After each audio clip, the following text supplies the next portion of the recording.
Cette année encore, les pêchers ne produiront pas de fruits dans cette exploitation agricole.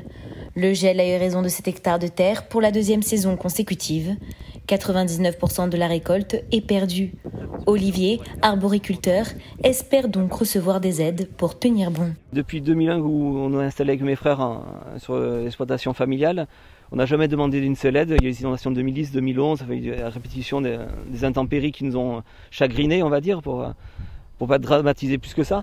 Et on n'a jamais demandé d'aide, c'est vraiment la première fois où on va demander à solliciter l'aide. Donc on a monté un dossier à la Chambre d'agriculture pour être reconnu.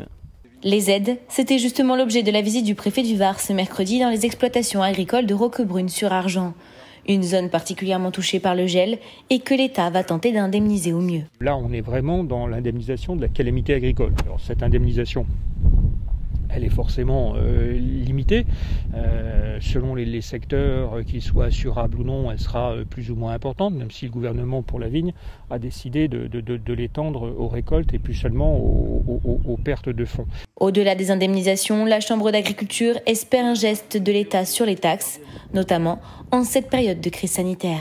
Là, on a beaucoup de récurrences sur l'espace de 2-3 ans, notamment ici dans ce territoire. Vous voyez, un jeune agriculteur, il a pris les inondations, 2 fois le gel. Derrière, ça demande aussi beaucoup de travail en plus. Et c'est vrai que, en plus, avec la crise Covid, derrière, on demande à ce qu'il y ait vraiment, pas une année blanche, mais un accompagnement de certaines charges qui ne peuvent pas être payées. Les reporter, c'est étrangler l'entreprise. Le gel, les inondations, la sécheresse, la grêle et parfois même les incendies causent de plus en plus de dégâts dans les exploitations du Var. Le coût des calamités agricoles est estimé à 15 millions d'euros par an.